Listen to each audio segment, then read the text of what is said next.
So now let's step into the phase two of the strategic web design, and that's the internet marketing part. Okay, so marketing and getting your site out there, getting your site on search engines, and any other social sites that drive traffic. Yeah, so this becomes one of the first criteria of what the company's looking for on the website, is they want to have the shout part to say, this is what we do. How do we get people to notice us and see us and come to our site? So you really need to have some kind of marketing strategy for your website. A lot of people that I see, they'll build a website and they kind of expect this, if we build it, they'll come. But then if you start monitoring the numbers, I think it's still very difficult to let people know you exist. There's so much stuff out on the web. So you need to have a good plan in place before you set the website up to know how you're going to market it and why and what really sets you apart from all the competition out there. And that goes back to identifying your target markets, and that helps you in that instance. It's, do you want to try to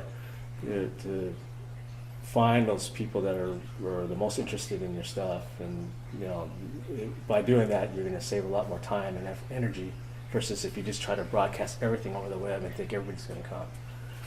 So there's basic services out there that are like key internet marketing. So the one that we talk a lot about is SEO.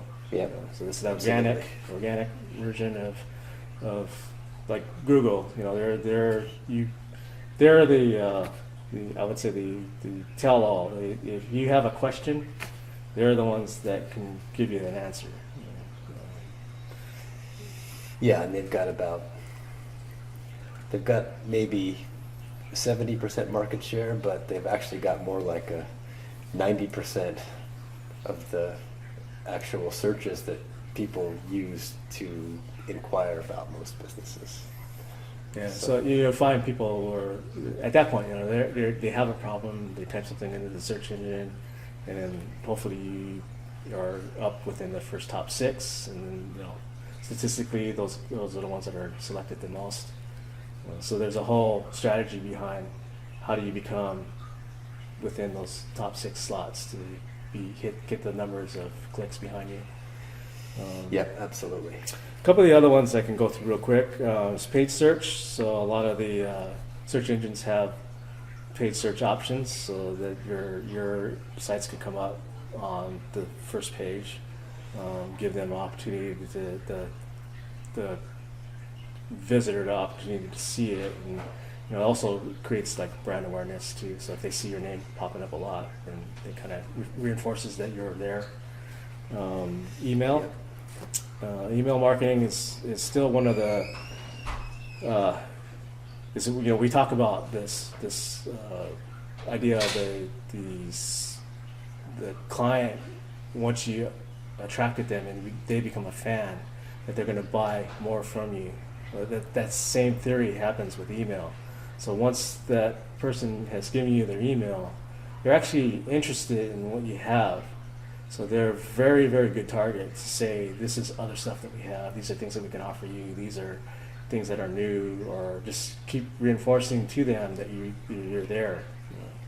So email, I consider that still very strong. It's one of the key things that I try to do when I create sites is to collect email addresses. Yeah, email can be a very powerful way to connect with people, and you definitely want to think about it for creating pretty much any site. Yeah. Then it starts to go into press releases. So you're talking about news for the company, behind the company. This starts broadcasting out with not just from your site. You're going to other news agencies, and they're reposting your news, and that helps bring a little bit more traffic to the site. Social media is becoming very big. So now it's becoming not the client or the company, but the people within the company. And that creates a networking situation. Multi-site edition. So this could be almost like an SEO technique, because you can build if you're like a big movie company and you have this whole distribution of movies, well, you could build a site just based on one movie, and when people are going to type that site in, they're not going to hit the distributor of the movie. They're going to actually hit the site that they want to market the movie for, or to. And so microsites, if you're a conglomerate, microsites are pretty effective. Mm-hmm. Is there a chance of that company being diluted or losing focus if they have too many microsites? Yeah, I guess there's It's just sort of depending on the size of the company. Yeah, I mean, I think if you're a small company, I don't think the microsites are it's got to be a very specific niche in the market, and if you want to try to capture something that way, then I think that's again, if you're looking at how much energy does it take to create one site, then all of a sudden you got another 10 sites behind it, then you're talking a lot more energy behind it, and to keep it up and keep them working. Mm-hmm. So another area is vertical markets. So if you have a product, and the product can be used within different types of industries, then this could also help. You're building more content on your website, and you're talking about how to use this in a specific instance. So like, I don't know, it could be like earplugs, for an example. If it's an earplug that's going to be used for a welder in a shop, it could be different than somebody that's in an airport on a runway. And by talking about those specific industries, if you create the markets behind it, then if somebody goes in there and types in, I work at an airport and I need hearing protection, then you have the content behind there to generate a search result. Mm-hmm.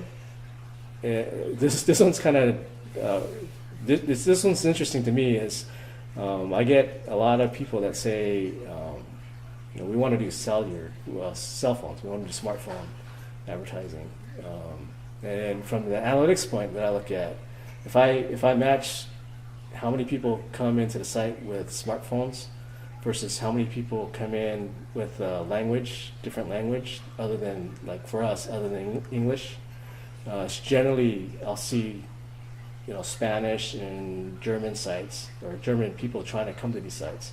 So I tend to go with the analytics on that part, and I'll say, okay, instead of building a smartphone application, let's build a German site and start selling to that market that may not understand the products and services. That's a great point that analytics can tell you. So I think that's a good example of how analytics and really understanding your stats can help you make better business decisions. Yeah. Then you can go into the real heavy, like web promotions and blogs. So web promotion is really going back into the marketing side of it, and you want to promote, do giveaways and have lots of fun on the site and generate traffic that way. Mm-hmm. Blogs are, everybody's blogging nowadays, so you can cross over with different blogs and generate different traffic coming from different blogs.